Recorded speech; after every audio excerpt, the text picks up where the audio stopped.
السلام علیکم ورحمۃ اللہ وبرکاتہ۔ اعوذ باللہ من الشیطان الرجیم۔ یا ایھا الذین آمنوا قاتلوا الذین یلونکم من الکفار ولیجدوا فیکم غلظہ واعلموا ان اللہ مع المتقین۔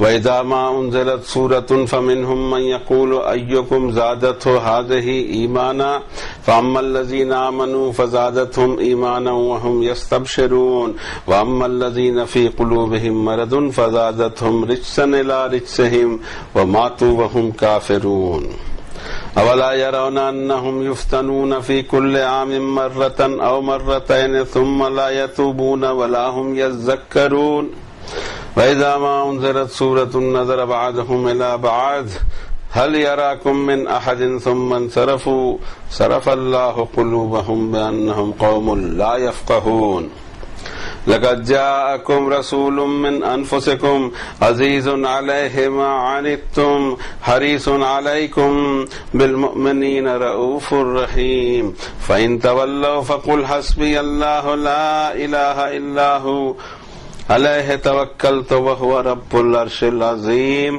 صدق اللہ العظیم وصدق رسولہ النبی الکریم ونحن علی ذلک لمن الشاہدین والشاکرین الحمد للہ رب العالمین۔ انسانوں کی ہدایت کے لیے جو فنڈامنٹلز نازل کیے گئے، کمانڈمنٹس نازل کیے گئے، last commandments in the history of all the commandments and all the prophets and all the messengers. اس میں چیپٹر 9 کی یہ آیتیں تھی، آیت نمبر 124 سے 129، جس پر یہ چیپٹر پورا ہوتا ہے۔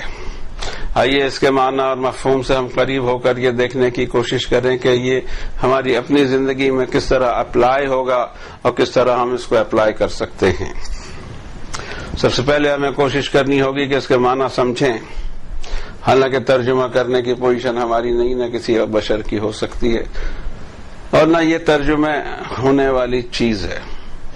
اس کی تو بات ہی کچھ الگ ہے، اس کے ورڈنگز الگ ہیں، اس کی knocking on the door of heart کچھ الگ ہے۔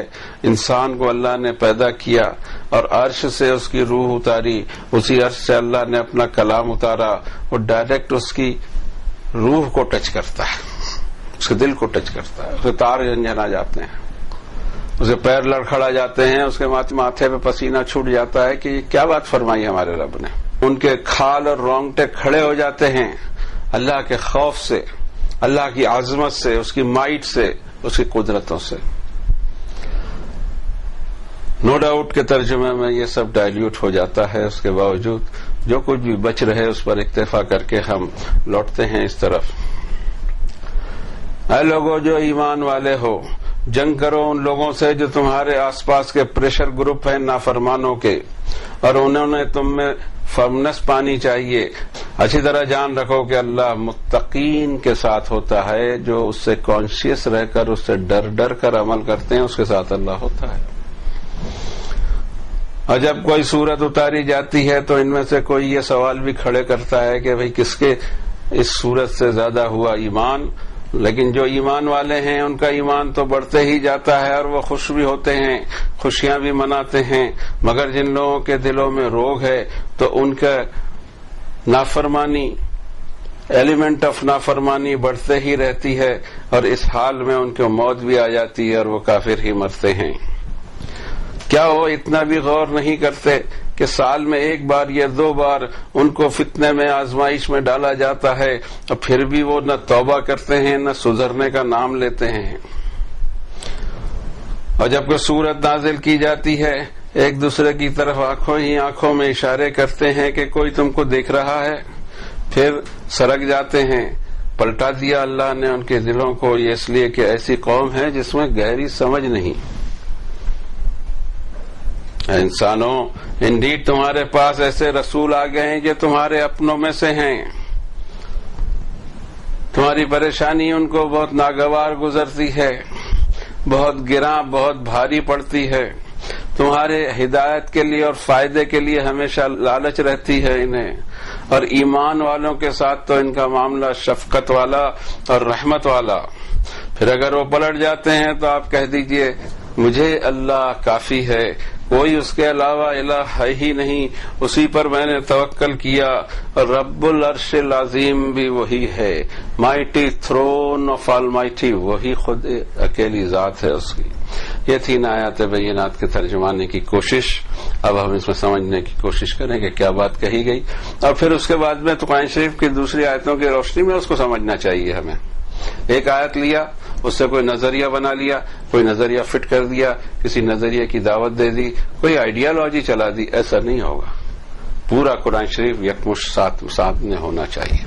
پورا قرآن شریف پہ نظر نہیں ہے، آیتیں پک اپ کر لی جائیں اور کوئی روڈ اپنا تجویز کر لیا جائے، یہ صحیح طریقہ بھی نہیں، صحیح راستہ بھی نہیں ہے۔ ہو سکتا ہے کہ یہاں جو بات فرمائی گئی وہ یہاں آپ کو سمجھ میں نہیں آ رہی ہو، کسی دوسری آیت کے سپورٹ کے ساتھ میں وہ سمجھ میں آئے۔ اور پہلی آیت اسی طرح کی ہے، ہم اس کو دیکھتے ہیں۔ یا ایھا الذین آمنوا قاتلوا الذین یلونکم من الکفار، اے لوگو جو ایمان والے ہو، جنگ کرو ان سے جو تم کو گھیرا کیے ہوئے پریشر گروپ ہے کفاروں کے۔ یلونکم کا ایک لفظ آیا ہوا ہے، اس کی ڈیپتھ میں جانا ہوگا تب سمجھ میں آئے گا کہ بات کیا کہی جا رہی ہے۔ وَلْيَجِدُوا فِيكُمْ غِلْظَةً، انہوں نے تم میں فرمنس پانی چاہیے، ڈھیلے پوچھے نہیں پانا چاہیے انہوں نے تمہیں۔ بیدار مغز اور بیدار عقل کے لوگ وہ تم کو محسوس کریں کہ یہ ایسا نہیں ہے کہ حلوہ ہے کھا لیا جائے۔ وَاعْلَمُوا أَنَّ اللَّهَ مَعَ الْمُتَّقِينَ، لیکن اس میں یہ بھی خیال رکھنا کہ جو مجھ سے کانشیس رہ کے مجھ سے ڈر کے زندگی گزارتا ہے، میرا ساتھ اس کو ہوتا ہے، میرا ساتھ اجٹ کو، گنواروں کو، کسی کو بھی قتل کرتے پھرتے رہنے والوں کو، بے خوف لوگوں کو جو مجھ سے بھی خوف نہ رکھتے ہوں، ایسے لوگ مجھے پسند نہیں آتے، اور نہ ان کی طرف میں مدد کرتا ہوں۔ ایسے جو کتنی تحریکیں اٹھتی ہیں، ہم میں ذرا زیادہ اٹھتی ہیں، معلوم نہیں چیالی قوم ہو گئے ہیں ہم، ایسا کیوں ہو گیا یہ تو میری سمجھ سے باہر ہے۔ شاید ہے کہ قرآن شریف کی آیتیں سمجھ نہیں سکی ہوں گے اس درجے کی، ہم اس کو دوسری آیتوں کی روشنی میں اور مزید غور کرتے ہیں۔ اس سے پہلے کی سورت جو 8 نمبر کی سورت ہے، اس میں رب تعالیٰ فرماتے ہیں، 8 نمبر کی سورت میں یہ 59 نمبر کی آیت شریفہ ہے، وَأَعِدُّوا لَهُم مَّا اسْتَطَعْتُم مِّن قُوَّةٍ وَمِن رِّبَاطِ الْخَيْلِ تُرْهِبُونَ بِهِ عَدُوَّ اللَّهِ وَعَدُوَّكُمْ وَآخَرِينَ مِن دُونِهِمْ لَا تَعْلَمُونَهُمْ اللَّهُ يَعْلَمُهُمْ وَمَا تُنفِقُوا مِن شَيْءٍ فِي سَبِيلِ اللَّهِ يُوَفَّ إِلَيْكُمْ وَأَنتُمْ لَا تُظْلَمُونَ۔ رب تعالیٰ فرماتے ہیں کہ پریپیئرڈ رہو، جتنی تمہاری کیپیسٹی ہے، قوت سے، طاقت سے بھی، اور پلے ہوئے گھوڑوں سے بھی، آرمز اینڈ امونیشن بھی تمہارے لیٹسٹ چاہیے اور تیار چاہیے، جس سے تمہارا رعب پڑتا رہے اللہ کے دشمنوں کو جو تمہارے دشمن ہوئے پھر رہے ہیں، اور اس کے علاوہ دیگر لوگوں پر بھی۔ تم انہیں جانتے نہیں ہو، اللہ جانتا ہے ان کو، اور جو کچھ تم اللہ کی راہ میں خرچ کرو گے تم کو پورا دے دیا جائے گا اور تمہارا کوئی نقصان نہیں ہوگا۔ لیکن اس کے بعد کیا ہے کہ جی مضمون بیان کرتی ہے، وَإِن جَنَحُوا لِلسَّلْمِ فَاجْنَحْ لَهَا وَتَوَكَّلْ عَلَى اللَّهِ إِنَّهُ هُوَ السَّمِيعُ الْعَلِيمُ۔ اگر وہ صلح کی طرف جھکتے ہیں تو امیڈیٹلی آپ بھی جھک جائیے، آپ کے پاس کتنا بھی پاور ہو، مائٹ ہو، ان کو کچل بھی سکتے ہوں، لیکن سامنے والا اگر میدان میں نہیں آتا ہے تو آپ اس کو، اور وہ صلح کے جھنڈے بتاتا ہے، آپ خود صلح کو تیار ہو جائیے، چلے آپ کی مائٹ مان لیا کتنی بھی ہو۔ خون مجھے انسانوں کا بہانا نہیں ہے، میں نے کبھی پسند ہی نہیں کیا کہ انسانوں کا خون اس دھرتی پر بہے۔ میں نے تو وہ قاعدے بیان کی ہیں پہلے دن سے، جب اس انسانیت میں پہلا قتل ہوا تھا اس دن سے میں نے یہ لا بنا دیا کہ من قتل نفسا بغیر نفس او فساد فی الارض فکانما قتل الناس جميعا، جس نے ایک انسان کی ہتیا کر دی اس نے سارے انسانوں کی ہتیا کر دی، اور ایک آدمی کو جیون پردان کیا اس نے ساری انسانیت کو جیون پردان کیا۔ یہ قرآن شریف کہتا ہے، اور وہ تم سے کہے کہ انسانوں کا خون ناحق بہاؤ، سڑے سڑے مسئلوں میں، سڑی سڑی ڈیمانڈز کے اندر میں بس انسانوں کا خون بہاؤ، ہمیں تو نہیں دکھتا۔ اور یہ کیا ہو گیا ہے؟ یہ صرف اس لیے ہوا ہے کہ لوگوں کی نظروں سے، لوگوں کی عقلوں سے قرآن شریف کو چھپایا گیا اور اپنی کتابیں گھسیٹ دی گئی، اپنی کتابیں چلا دی گئی، اللہ کی کتاب پر اپنی کتاب رکھ دی اور اپنی باتیں ٹھوس دی اس میں، اور جوش و جذبہ دلا دیا۔ وہ جوش و جذبہ میرے بیٹوں کو میں نہیں دلاتا، آپ کے بیٹوں کو دلا دیتا ہوں۔ کیا آپ کے بیٹے سستے ہیں؟ میرے بیٹے بہت مہنگے ہیں جناب۔ میں اپنے بیٹوں کو وہ تقریر نہیں کروں گا جو آپ کے بیٹوں کے لیے کروں گا، ان کو جوش دلاؤں گا، ان کو غیظ دلاؤں گا، ان کو غصہ دلاؤں گا، ان کے کمر میں بم باندھ دوں گا اور ان کو پھینک دوں گا۔ مجمع میں لوگوں کے، تاکہ لوگ بھی مرے وہ خود بھی مرے.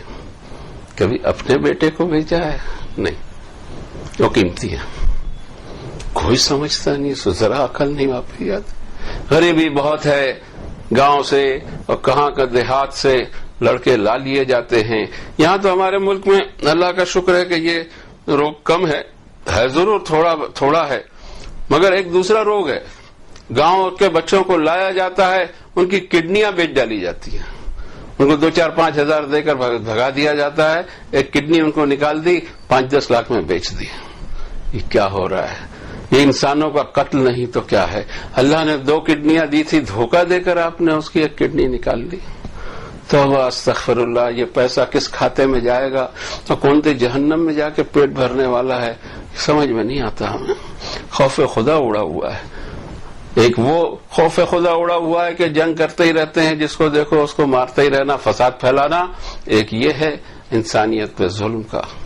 اور پھر ہم نے یہ بھی سنا ہے کہ وہ جو پیسے کے لیے کلنگ ہوتا ہے، سپاری مرڈر یا کچھ کہتے ہیں، اس میں بھی گاؤں کھیڑوں کے بچوں کو لایا جاتا ہے، دیہات کے، ان کو سکھایا جاتا ہے، کیونکہ ان کا کوئی ریکارڈ پولیس میں نہیں ہوتا. ایک شوٹ کروا کے ان کو واپس بھیج دیا جاتا ہے کچھ پیسے دے کر. ان کو یہ معلوم نہیں بیچاروں کو کہ کیا ہو رہا ہے، اور اگر معلوم بھی ہے تو پیسے کو اتنے محتاج ہیں.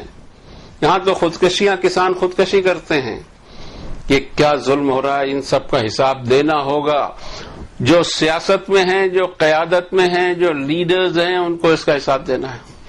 ہم اس لیے کہتے ہیں کہ آج ہماری بات بھلے بری لگے، لیکن یاد رکھیے کہ کسی کو کوئی اسکیپ ملنے والا نہیں ہے. ملک پر حکومت کے ہم دعوے کریں اور ہماری حکومت میں لوگ بھوکے مرتے ہوں، اس کا کوئی جواب نہیں دینا پڑے گا. اس کو جس نے یہ کائنات بنائی ہے، اس کو جس نے ان غریبوں کو پیدا کیا، اور اس نے جس نے ہم کو اقتدار دیا ہے، جواب دینا پڑے گا. اتنی سستی بازی نہیں جناب. یہ ایک ایک قول، فعل، عمل اور ایک ایک ظلم کا بدلہ وہاں پورا چکانا ہوگا. اور اگر نہیں چکا سکے تو جہنم ہے، وہ ہمیشہ ہمیشہ جلتے رہو، نہ مرو نہ جی سکو، ایسی جہنم. اگلی آیت شریفہ میں فرمایا وَإِذَا مَا أُنزِلَتْ سُورَةٌ فَمِنْهُمْ مَنْ يَقُولُ أَيُّكُمْ زَادَتْهُ هَٰذِهِ إِيمَانًا. کوئی سورت، کوئی چیپٹر اتارا جاتا ہے تو وہ یہ سوال کھڑا کرتے ہیں ان میں سے کوئی کہ اس سے ایمان میں کیا فرق پڑ گیا. یعنی کوئی فرق ان کو نہیں پڑا. اس لیے فرق نہیں پڑا کہ بات کی گہرائی کو نہیں سمجھ رہے ہیں، اس لیے فرق نہیں پڑا کہ زندگی کی حقیقت کو نہیں جان رہے. یہ زندگی پوری کی پوری امتحان ہے، ایگزامینیشن ہے، پریکشا ہے. پریکشا ہال میں آسانیاں مانگتے پھرتے کی ضرورت نہیں ہے. پریکشا ہال میں اس گھنٹی کے انتظار کرنے کی ضرورت ہے جہاں آپ کا پیپر پورا ہو جائے، اور اس گھنٹی کے بیفور آپ کو اپنا پرچہ بھرنا ہے، آپ کو اپنا جواب پریپیئر کرنا ہے. یہ بہت سمپل لاجک تھا. یہ کچھ نہیں سمجھ میں آیا دنیا کو. صرف ایک چیز کو دستور عمل بنا لیا جائے کہ جو نفس میں آتا ہے وہ کام نہیں کروں گا، بلکہ نفس جس میں اچھے سگنل دیں گے وہ کام کروں گا. برے سگنل آئیں گے اس کام سے میں رک جاؤں گا. انشاءاللہ بہت بڑا سپورٹ ہو جائے گا جہنم سے اور اللہ کی سزا سے بچنے کا.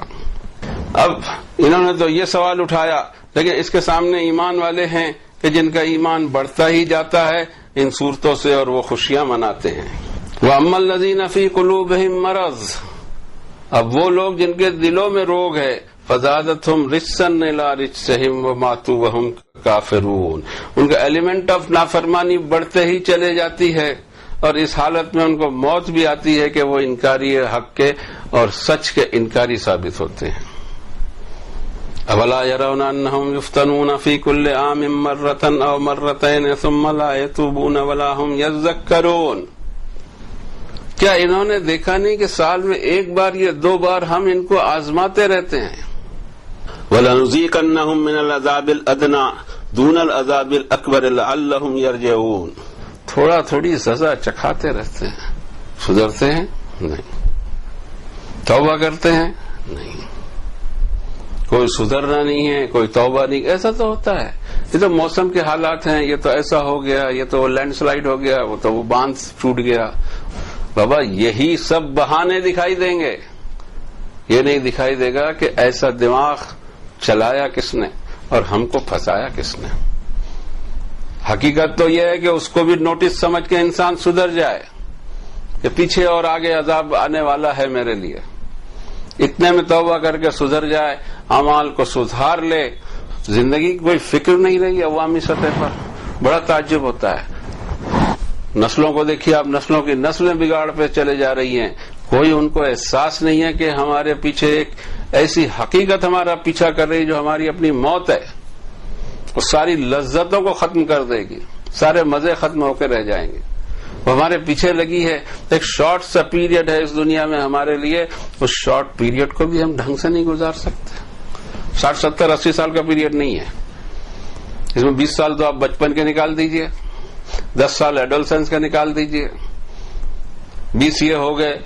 اس کے بعد میں جب زندگی شروع ہوتی ہے تو 50 کے بعد میں آدمی تھک جاتا ہے, ذہنی طور سے بھی, بدن کے طور سے بھی, اور قوت کے طور سے بھی, اور پھر وہ گھسٹتے رہتا ہے.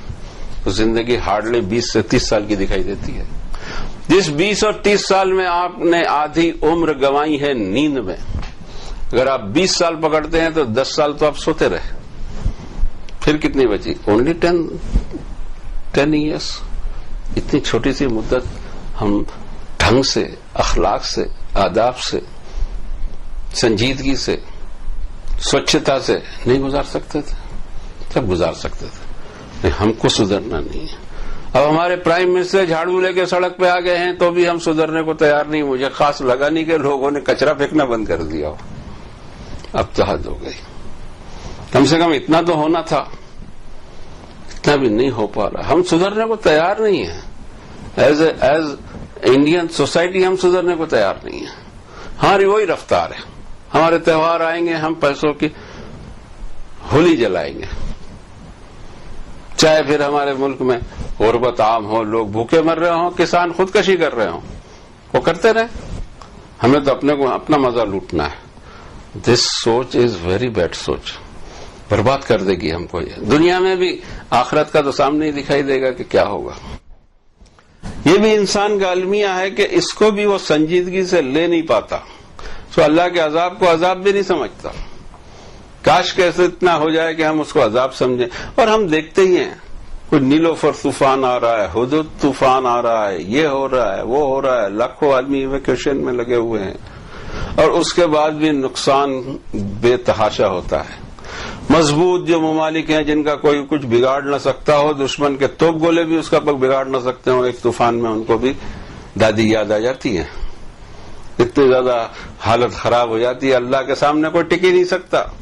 اور اس کے بعد بھی اس کی مہربانیاں ہیں کہ وہ عذاب کو ٹالتا بھی ہے. آ کر مسلط قائم رہ جائے عذاب, جیسے پچھلی قوموں پہ رہا تھا, تو تباہ کر کے رکھ دے. 8 دن 7 دن مسلسل آندھیاں چل رہی ہوں. ہوگا کیا؟ ہوگا یہی کہ پوری ڈائنیسٹیز, آبادیاں, پوری ہیبیٹیشن زمین دوز ہو جائے گی. پتہ بھی نہیں لگے گا یہاں کوئی بستا ہے. اور ایسا ہے, ادھر ہماری اپنی زمین کے اندر موہنجودڑو, ہڑپا, کیا کیا تہذیبیں, پتہ نہیں لگ رہا ان کا. ان کے مونومنٹس شاید بچے ہوں تو بچے ہوں, کہیں وہ بھی نہیں ہیں, کہیں وہ بچے ہیں وہ غائب ہیں. ہم یہ جا کے دیکھتے نہیں کہ جن کے مونومنٹس اتنے مضبوط ہیں وہ گئے کہاں, کہیں نہیں دکھائی دیتے. ان کا نام لیوا نہیں دکھائی دیتا, ان کی جے جے کار کرنے والا نہیں دکھائی دیتا. جس زمانے میں وہ ہوں گے لوگ ان کو جھکتے پھرتے ہوں گے. آج کوئی بھاؤ بھی نہیں پوچھ رہا ہے. ارے ہسٹری کو بھی نہیں معلوم کہ یہاں سے کون سی قیامتیں گزر چکی ہیں. ہمیں ڈرنا چاہیے ان سب چیزوں سے کہ کہیں وہ فتنہ نہ آ جائے. اس کے لیے سب سے پہلے ضروری یہ ہے کہ ہم خود توبہ کریں, اور ہم خود توبوا الی اللہ توبۃ نصوحا, نصیحت آمیز توبہ کر کے پلٹیں. پھر ہم سے تو کہا ہے کہ ایھا المؤمنون, سب کے سب میری طرف توبہ کرو ایمان والو. تمہارے گناہ کون سے کم ہیں دنیا میں؟ دوسروں سے تھوڑے 19 یا 20 ہوں گے. تم پلٹو میری طرف, اپنے لیے رحم کی گہار لگاؤ, میرا رحم تم پر برسے گا. ورنہ ان عذابی لشدید, میرا عذاب بڑا شدید ہوتا ہے. اب کہیں کچھ طوفان آ رہا ہے, کوئی بارش آ رہی ہے, کوئی سیلاب ہو رہا ہے, کوئی نقصان ہو رہا ہے, کہیں زلزلے آ رہے ہیں, ارتھکویک ہو رہے ہیں, یہ نہ سمجھنا کہ ہم بچ گئے. جو ان کے ساتھ ہوا کل ہمارے ساتھ ہو سکتا ہے. اور اسی لیے اللہ تعالیٰ نے 8 نمبر کی سورت میں 25 نمبر کی آیت شریفہ میں فرمایا, وَاتَّقُوا فِتْنَةً لَا تُصِيبَنَّ الَّذِينَ ظَلَمُوا مِنْكُمْ خَاصَّةً وَاعْلَمُوا أَنَّ اللَّهَ شَدِيدُ الْعِقَابِ. بچنے کی کوشش کرنا اس عذاب سے جو تم میں جو گنہگار ہیں انہی کو نہیں پکڑے گا، چھینٹے تم پر بھی اڑیں گے، نقصان تمہارا بھی ہو سکتا ہے، خصوصی طور سے انہی کو پکڑنے نہیں آئے گا۔ اچھی طرح جان لو کہ اللہ کی پکڑ بہت سخت ہوتی ہے۔ ہمیشہ اللہ رستے رہیں، جاتا کیا ہے ہم کو؟ اللہ سے ڈرنے میں ہمارا کیا جاتا ہے؟ سیفٹی تو ملے گی، اگر سیفٹی تو یوں بھی نہیں ہے ہمارے لیے، لیکن ڈرتے ہم رہیں تو شاید ہے کہ ہمارے کچھ عذاب تو کم ہو۔ آخری 2 آیتیں ہیں سورت شریفہ کی۔ اس سورت میں ہم دیکھتے ہیں کہ وار کے اصول زیادہ بیان کیے گئے ہیں، زیادہ نہیں ہے، 25-30 آیتیں ہی وار کی ہمیں دکھائی دیتی ہیں، 129 آیت ہیں اس میں، جیسے 25 آیتیں ہارڈلی جنگ اور جدال اور قتال کی ہیں، باقی سب سوسائٹی کو ریفارم کس طرح کیا جائے اس کے اوپر میں زور دینے والی آیتیں ہیں۔ اور پھر اس کے اینڈ میں ایک عجیب بات فرمائی، لَقَدْ جَاءَكُمْ رَسُولٌ مِّنْ أَنفُسِكُمْ عَزِيزٌ عَلَيْهِ مَا عَنِتُّمْ حَرِيصٌ عَلَيْكُمْ بِالْمُؤْمِنِينَ رَءُوفٌ رَحِيمٌ۔ انسانوں اس کو پہچانو، یہ ہمارے رسول ہیں، یہ ہمارے میسنجر ہیں، اور یہ کیا ہیں، ان کی خود کے اندر کی کیفیت کیا ہے؟ ایک ایسی شخصیت عظیم الشان کہ یہ تمہارے اندر آپس کے ہیں، تم ان کو جانتے ہو، ان کی برتھ کو جانتے ہو، تم جانتے ہو ان کے والد کون، تم جانتے ہو ان کے دادا کون، تم یہ بھی جانتے ہو ان کی مدر کون، تم یہ بھی جانتے ہو ان کے نانا کون، تم یہ بھی جانتے ہو کہ ان کی اہلیہ کون، اولاد کون۔ 40 سال کی عمر ان کی ہوئی تمہارے بیچ، اور اس کے بعد وہ میرا پیغام پہنچا رہے ہیں اس لیے کہ میں نے اپوائنٹ کیا انہیں، اور ان کی خود کی ان کے دل کی کیفیت بتائی جا رہی ہے کہ عزیز علیہ ما عنتم، تم غلط روڈ پہ چلے جا رہے ہو، تم نے جو اسٹیشن سے ٹرین پکڑی ہے وہ الٹے ڈائریکشن کے لیے جانے والی ہے، اور ان کو اس کی فکر ستا رہی ہے، اور تمہارا بھلا کرنے کی ان کو حرص ہے، تمنا ہے کہ میں ان کا بھلا کر دوں، میں نے اس روڈ سے روک دوں، کہیں ایسا نہ ہو کہ یہ وہ عذاب میں گر پڑے۔ اور اس میں جو ان کی بات مانتا ہے اور ایمان لاتا ہے، بالمؤمنین رؤوف الرحیم، اس کے ساتھ تو ان کا معاملہ انتہائی شفقت اور رحمت کا ہوتا ہے۔ یہ ساری دنیا کے لیے ایک الگ کیفیت ان کی، چاہے ان کی جان کا دشمن کیوں نہ ہو، لیکن ان کے دل کے اندر میں یہی کچھ ہے کہ کاش کہ اس کو حقیقت کا پتہ لگتا تو اس روڈ پہ نہیں جاتا، ورنہ اس کو نہیں معلوم کہ اس کا انجام کیا ہوگا، میری دشمنی کا انجام کیا ہوگا، مجھ پہ ایمان نہ لانے کا انجام کیا ہوگا، اور اللہ کی نافرمانی کرنے کا انجام کیا ہوگا، سب انجام اس کو بھگتنے ہیں، اور دل میں درد یہاں ہو رہا ہے۔ کیا اس کی کوئی مثال اور دوسرے کسی انسان سے دی جا سکے گی پورے ورلڈ میں؟ اور پھر اس کے بعد میں فرمایا کہ ایمان والوں کے ساتھ تو بہت ان کا الگ ہی رویہ۔ فَإِن تَوَلَّوْا فَقُلْ حَسْبِيَ اللَّهُ، اگر یہ نافرمان پھر بھی نہیں مانتے ہیں، پلٹ جاتے ہیں، تو آپ ان سے کہیے کہ میرے لیے اللہ کافی ہے، میں نے اپنی ڈیوٹی انجام دے دی، اس سے زیادہ میری ڈیوٹی ہی نہیں تھی، میں کیا کروں، اور میں اپنی لمیٹیشنز کو کراس نہیں کر سکتا۔ لا الہ الا ہو، اس کے سوا کوئی ڈیٹی، کوئی معبود، کوئی گاڈ ہے ہی نہیں۔ علیہ توکل، تو میں نے پورا بھروسہ اور توکل اس پر کیا۔ وہو رب العرش العظیم، رب مالک ہے وہ عرش عظیم کا، جہاں سے پوری کائنات کے لیے آرڈرز نکلتے ہیں، پوری کائنات اس ایک آرڈر کے اوپر میں چلتے رہتی ہے، جو وہاں سے آرڈر پاس ہوتے ہیں اسی آرڈر پہ ہر ایک کو گھومنا ہے، چاہے زمین ہو، آسمان ہو، سورج ہو، چاند ہو، چھوٹے سیارے ہوں، بڑے سیارے ہوں۔ ہماری تو حیثیت کیا ہے؟ ہم ایک عجیب مخلوق ہیں کہ ہمیں کوئی فکر نہیں ہوتی۔ کاش کہ تھوڑی سی زندگی ہم اس کی رضا والی گزار دیتے، سر جھکا کے چلتے رہتے اس کی راہ میں، کھانے پینے کو دے رہا ہے، پال رہا ہے، پوس رہا ہے، اس کے باوجود ہمیں گھمنڈ کا ہے کا، اور سارا کا سارا مال منگے کا یا دیا ہوا ہے، عمر بھی دی ہوئی، دولت بھی دی ہوئی، عزت بھی دی ہوئی، سب کچھ دیا ہوا، ہمارا اپنا ہے کیا جس میں ہم گھمنڈ کر لیں، پرائیڈ آ جائے ہم میں؟ کچھ نہیں ہے ہمارے پاس، ہمارا دیا ہوا اس کا ہے، جو اچھا ہے وہ اس پر ہم شکر ادا کرتے ہیں، جو ہمیں پسند نہیں آ رہا وہ بھی اس کی عنایت ہے، اس کی بخشش ہے، اس میں بھی آگے چل کے ہم کو راز کھلیں گے کہ اس میں بھی ہمارے لیے خیر ہی خیر تھی۔ بِیَدِکَ الْخَیْرُ إِنَّکَ عَلیٰ کُلِّ شَیْءٍ قدیر۔ وصلی اللہ علی النبی الکریم۔